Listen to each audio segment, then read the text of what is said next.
Perkenalkan, kami dari kelompok 1 yang beranggotakan 9 orang.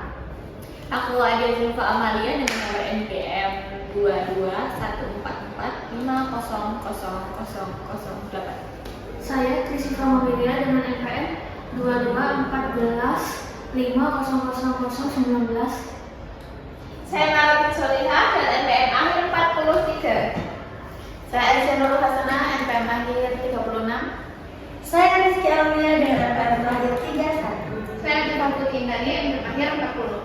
Saya Amir Syara dengan NPM terakhir 13. Saya Vika Puji Lestari dengan NPM akhir 22. Dan saya Azazna Prakoro dengan NPM terakhir 26. Dah.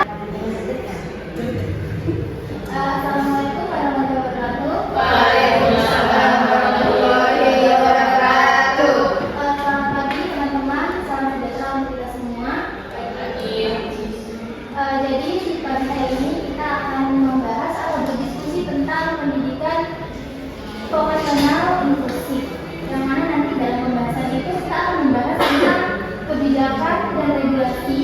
Selanjutnya ada perencanaan, strategi, dan media yang cocok untuk pendidikan vokasional itu sendiri.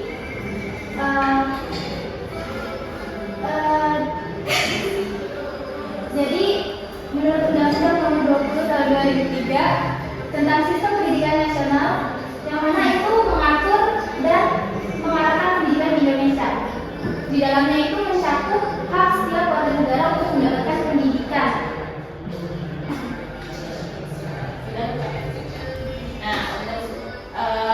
Layanan pendidikan untuk anak berkebutuhan khusus ini disesuaikan sama kemampuan dan juga kebutuhannya. Maksudnya tuh anak ABK juga berhak mengikuti pendidikan vokasional atau pendidikan berbasis keterampilan yang mempersiapkan mereka menuju kemandirian dan juga dunia kerja nanti itu penting buat mereka. Dan selanjutnya itu saya baca Undang-Undang Nomor 8 Tahun 2016 tentang penyandang disabilitas, yaitu bertujuan untuk mewujudkan kesamaan hak dan kesempatan bagi penyandang disabilitas, menjamin penghormatan, perlindungan dan pemenuhan hak mereka di berbagai bidang kehidupan.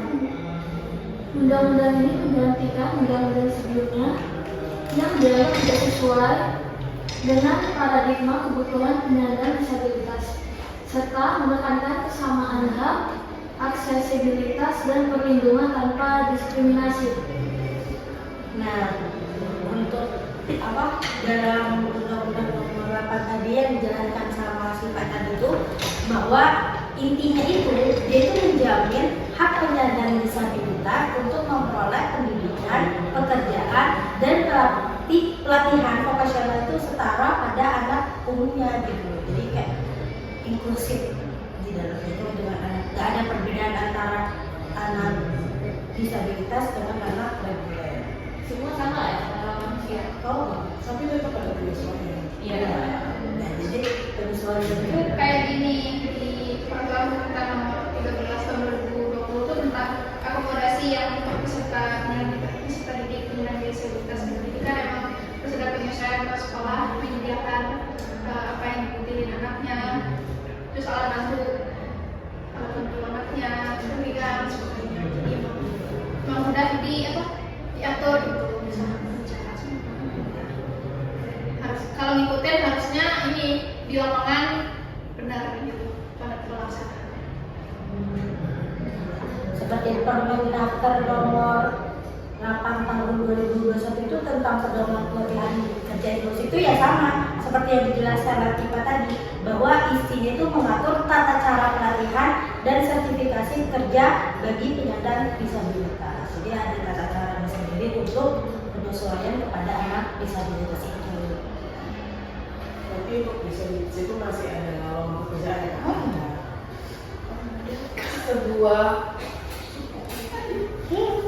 Sebuah harapan gitu kan, mereka nggak bisa langsung terus asa kita nggak pada banget sekolah.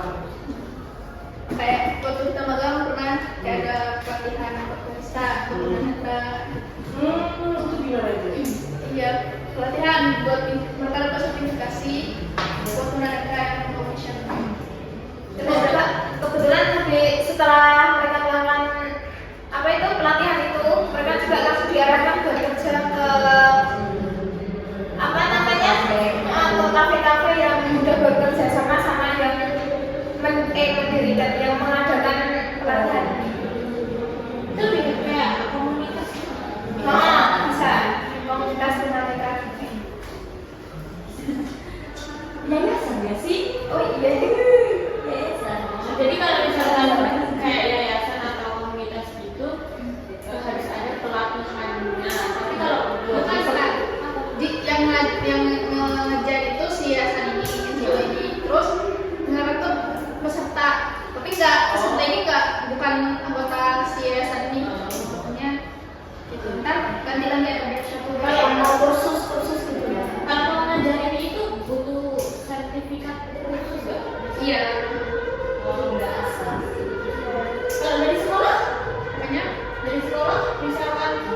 sih. Benar.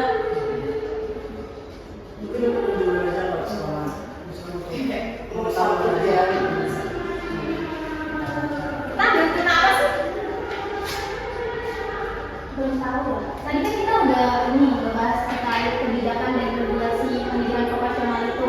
Yang mana tadi aku nyimak juga bahwa setiap orang itu kan mempunyai yang sama, hak yang sama itu untuk pendidikan. Jadi juga kita bahasnya inklusif kan. Berarti kan inklusif itu kan kita mengikut sertakan atau mengajak semua orang tanpa terkecuali, baik yang memiliki perbedaan latar belakang, kemampuan maupun status, tak terkecuali disabilitas kan. Nah terus itu bagaimana sih kita melakukan perencanaan untuk pendidikan vokasional itu sendiri untuk anak-anak dengan disabilitas itu? Yang pertama itu kita mikirin dulu, makanya kita apa ya, barang yang sesuai dengan hasil karya apa nanti yang sesuai dengan untuk anak tunanetra ini, anak disabilitas ini, jadi kan penyesuaian gitu. Berarti kan ini dari dulu kegunaannya apa aja? Terus minatnya apa? Ya nanti sekiranya bisa jadi usaha gitu kan. Iya. Jangka panjang. Iya, terus juga kalau dia memang hobinya dari itu ya kalau bisa dikembangin gitu loh. Oh, kira-kira kalau dari teman-teman sendiri kan udah pernah terjun juga ke lapangan. Kira-kira untuk pendidikan vokasional itu cocoknya untuk anak disabilitas apa sih? Semuanya bisa, tapi yang lebih agak gimana ya, agak enak ditangani di kita. Atau ada pengalaman mungkin boleh sharing juga? Ya mungkin tunagrahita apa ya, Rumo. tunarungu, tapi tunarungu nanti keterbatasan di pemahamannya, kita sisa komunikasi. Nanti kita nyampein apa, mereka maunya apa gitu. Kita misal kalau masak suruh masukin merica, masukin garam. 2 sendok merica, 2 sendok garam. Umumnya sih kualitas ya. Gampang nggak? Autis. Fokusnya kurang lah. Iya, gampang ke distract. Terus juga kalau melihat di sosial media, di TikTok itu ada juga yang anak Down syndrome tunagrahita yaitu Jadi kerja di kafe di Pelawak.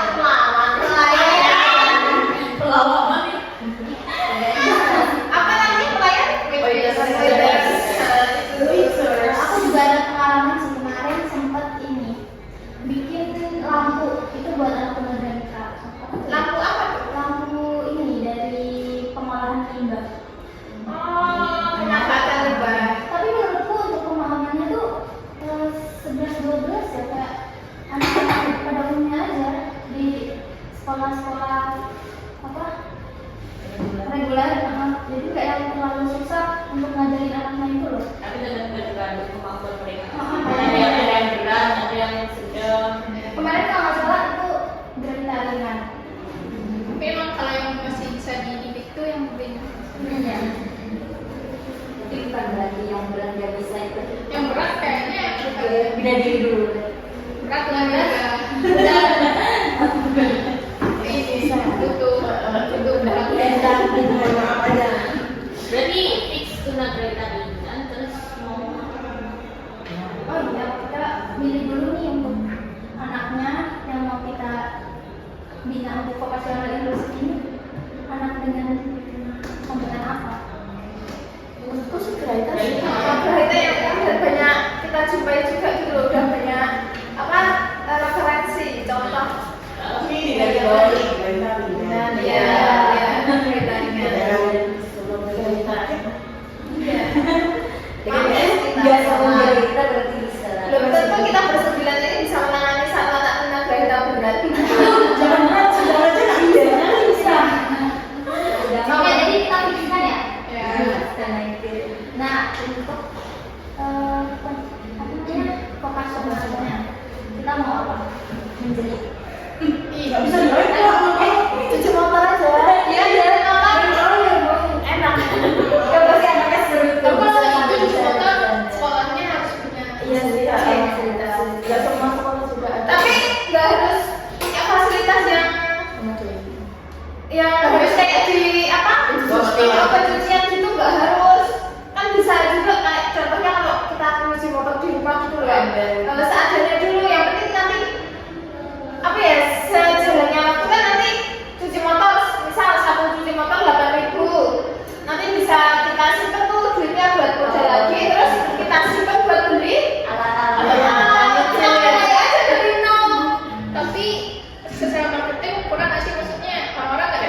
Pasti nggak ya pakai Iya. Iya sih. Terus ada anak teman cerita kan, teman kan kurang ekstrim. yang kenalan sama nggak teliti. I have idea. Apa tuh? Gimana kalau bikin dari plat bulu? Kayaknya lucu deh. Itu tapi produknya apa? Gaji. Bentukannya apa? Gaji bisa. Bukan bisa. Oh, iya. Jadi kita kan ini ya, apa mahasiswa nanti kan juga banyak kan pasti kayak ya bukan Ya, masalahnya juga kayaknya lebih mudah. Bisa di pameran-pameran. Ya, dapat Gampang. kawat dulu. oh ya, bagus kan? Iya. Terus kayak punya impian juga nggak sih orang-orang? Terus gambarnya juga mudah ya. Lagi tren juga. Ya betul. Mengikuti tren masa kini. Ininya apa sih? Cara bikinnya kira-kira bisa? Bisa step by step. kita pernah nggak sih yang bikin kayak gitu tuh misalnya Raita Bisa kok, bisa. Tapi udah ada contohnya. Kita kan juga pasti milih buat apanya tuh yang gampang-gampang aja gitu kan yang ribet-ribet mereka biar bisa juga. yang biasa tapi nggak biasa. Bisa ada nilai jual gitu. Gimana menurut kalian? Iya, Boleh tuh. Bisa. Kemarin itu pas MBKN kemarin itu juga ada di Bromatata so, jadi anak-anak disabilitas itu dijadikan satu di dalam suatu ruangan. Jadi mereka bikin benci itu dari kawat dulu. Boleh tuh. Menarik juga. Cara apa? Kayak simple, terus juga mudah didapat. PDC. Dan menarik minat orang juga untuk membeli. Ya berarti kita fixkan apa nih? Nggak ini. Pastinya. Namanya apa? Tapi sampai dulu. Kawat dulu kayak. Masa nggak ada? Terlalu biasa. Apa nih namanya? Coba dari sini. Ganci. Flip cleaner. Betul. Di cleaner. Apa Pip? Flip cleaner. Emang namanya flip?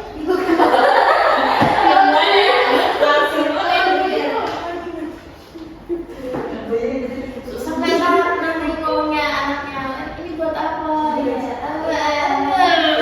Udah bisa nggak sih? Di cleaner. Atau kita dari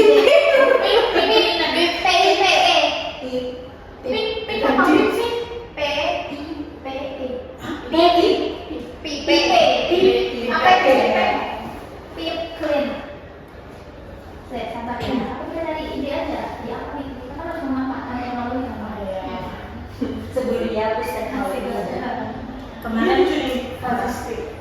Jangan yang suka-suka juga, nanti mereka suka nyebutnya. Fantastik.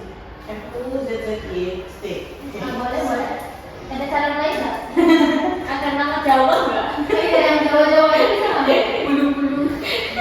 enggak kawan bahasa Jawanya apa? Kawat dulu.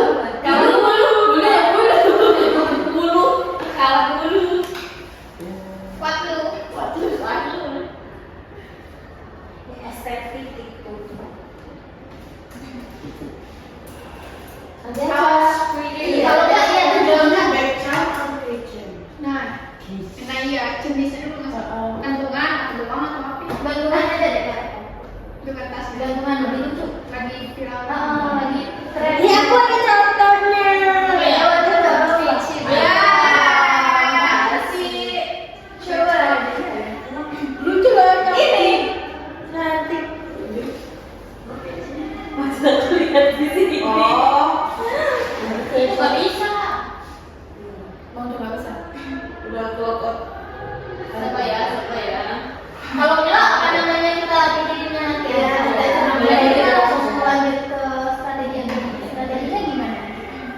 Strategi adaptifnya ya. Untuk vocational itu kita strateginya gimana? Kalau kita kan mulai Pemasaran Strategi ngajarin ada Kamu lebih tinggi itu sabar. yang pasti anaknya ada lah ya. Ini asal. Ya ada. Ada saya ada. Kalau menurutku gimana? Jangan terlalu banyak anaknya nggak sih?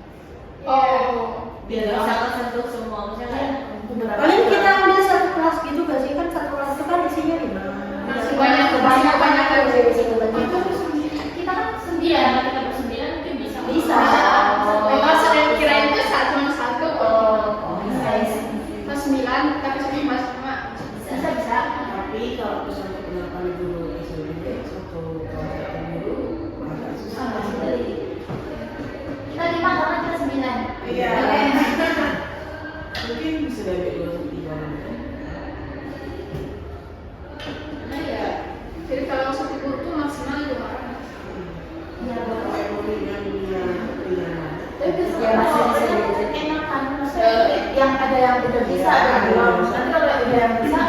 langsung aja pemasangan baru nanti ke proses. Mereka kalau membuat sesuatu tuh lebih suka daripada materi.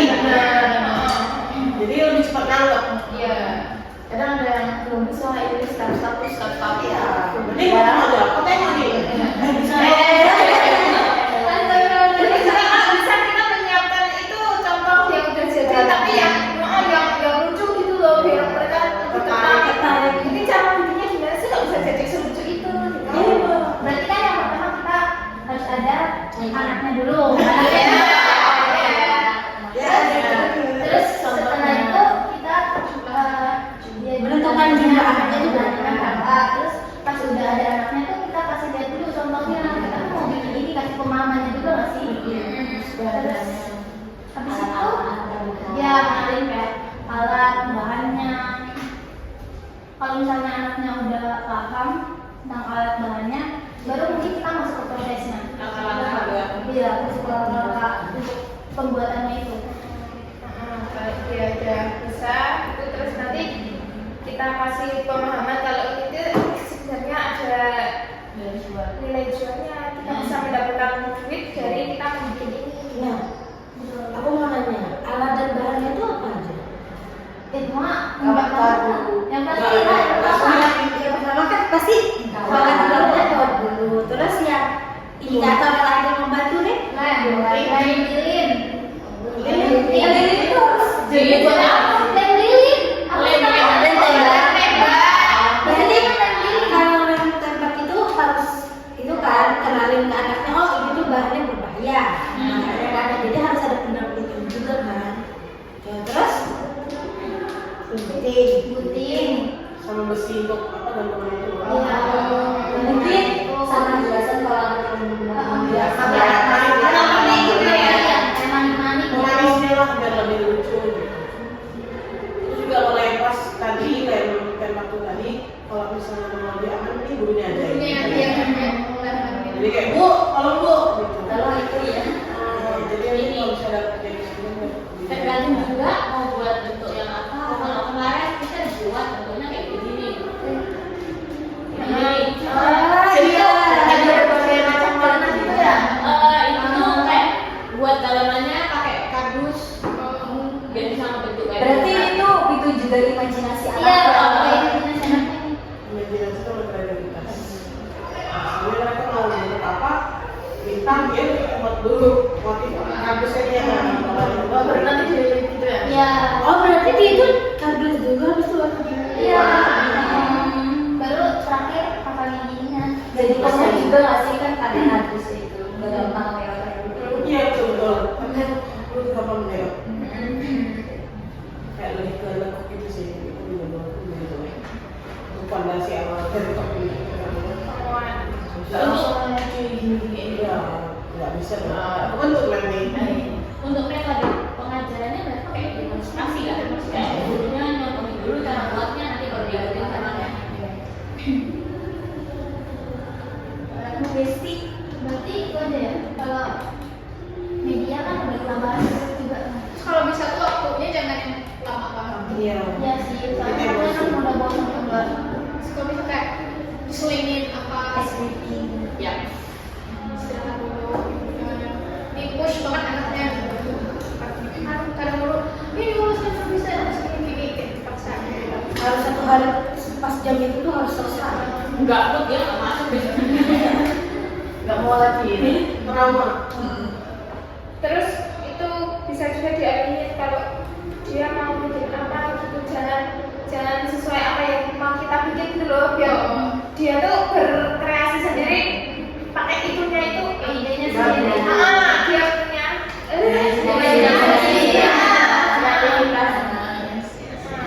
Berarti kita fixnya tadi untuk anak tunggal balita, terus untuk vokasionalnya itu ganti tadi ya dari luar dulu.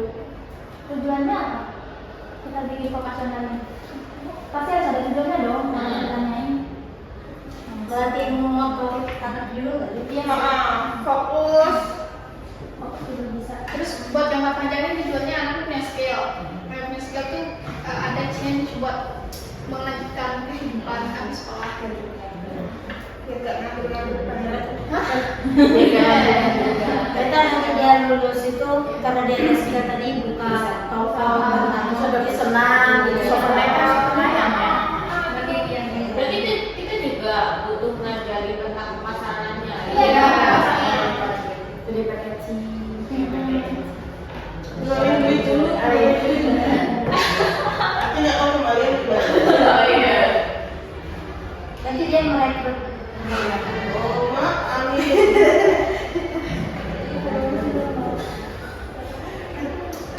Owner. Iya, Bos CEO. Apa? Berarti tujuannya itu tadi ya? Iya. Sama itu tadi melatih kreativitas sendiri kayaknya ada potensi dia tuh lebih percaya diri gitu loh. Nanti bisa buat ini. Ini kan anak tunagrita kan malu. Betul. Suka mengasih Dia kan rendah diri ya. Kita harus menghilangkan masa itu. Berarti dia percaya diri. Kan bisa praktek nih. Kapan praktek? Baik. Jadi itu ya pembahasan diskusi kita